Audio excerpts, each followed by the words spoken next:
Friend of mine chat in private. Not a lot, but when we do, it's quality time. Anyway, he gives me ideas. Not directly, but got my head spinning on old school. Things I do, old school. So,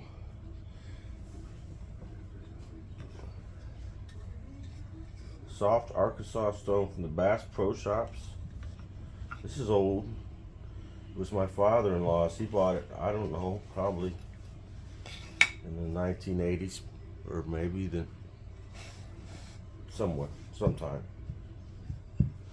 Arkansas whetstone, nice. It's actually a nice big one. I kind of inherited it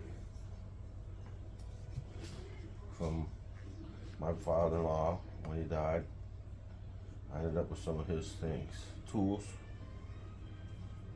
I'm a carpenter. He was an electrician, and it really built up my skills when I inherited his electrical tools, to where I could try and do some projects for people, wiring and etc. It got me to do it, and sure, I did it, unlicensed, etc. That's not right, but I helped people out. There were poor people who would call me and they just didn't know what to do. Their power just didn't work. So I'd go through their whole everything in their house, every outlet testing, because I had a few testers and stuff.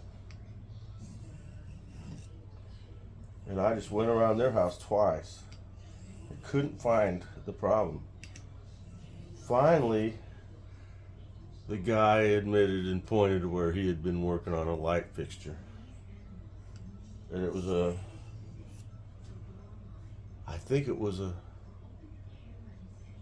had two switches, light, and he had the red wire backwards or something, I forget, but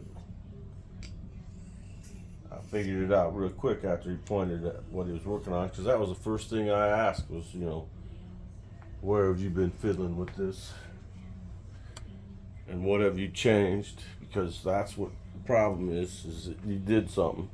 And he just wouldn't admit it.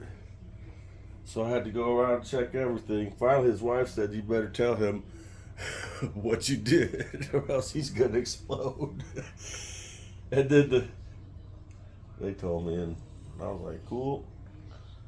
And I think they gave me $40. I was like, they were obviously poor people. I was like, it's a mobile home. These are a pain in the ass to work on, and I don't mind helping someone out. I do stuff like that. I've fixed people's air conditioners before because they had kids. Stuff like it needed a new fan motor, or they tried putting a new thermostat in. That was the one thing. It was like, I come over to my neighbor's house and he's trying to got the cover off his furnace and just all kinds of shit tore up. And I'm like, what the hell did you do? And he wouldn't say. Had me all stumped, pulling my hair out pretty much. And then finally he called I called my friend.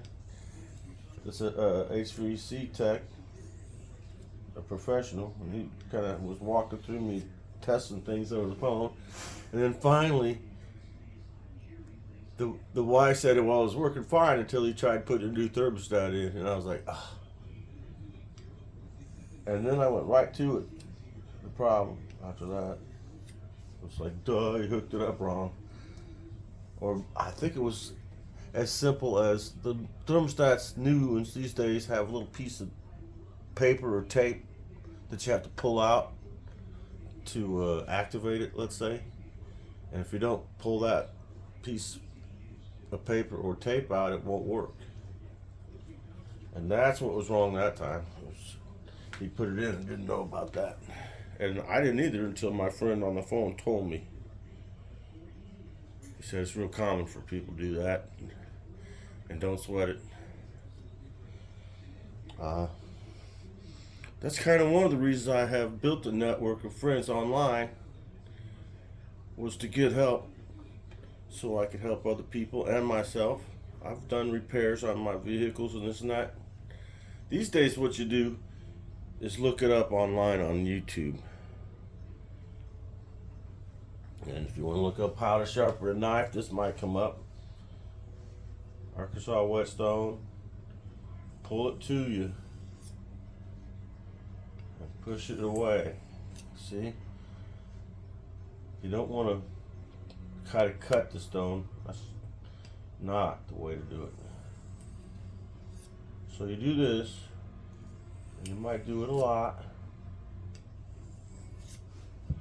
but you get your knife pretty sharp. And the next step is something called stropping. I don't have a leather belt. I need to go buy me a nice leather belt. But I do have a leather game strap.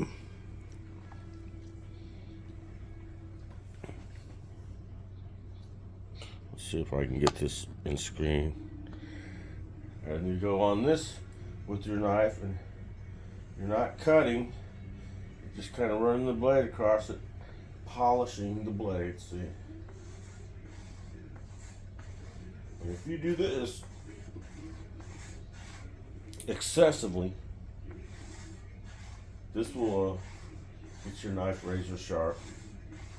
First you got to get close on the stone, then you polish on the leather. And if you go at this for quite some time, it takes time. It's not going to happen real fast. You might do it 1,000 times back and forth, something like that. A buck knife is not soft. It takes a lot of sharpening to get it sharp. But eventually, you'll end up with it so sharp that you could just pop the hairs off your, like that. See, it shaved my arm right there. That's how you sharpen a knife, razor sharp. See, right there.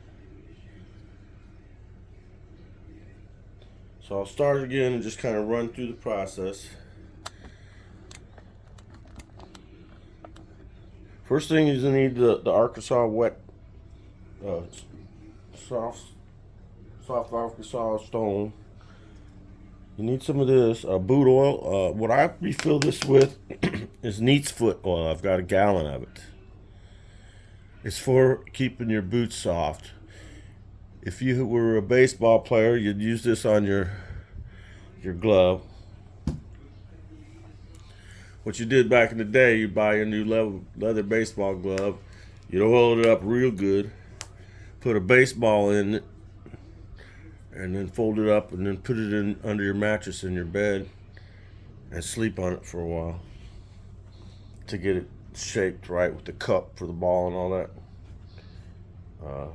That's old school stuff, man, and that's how you make your buck knife razor sharp.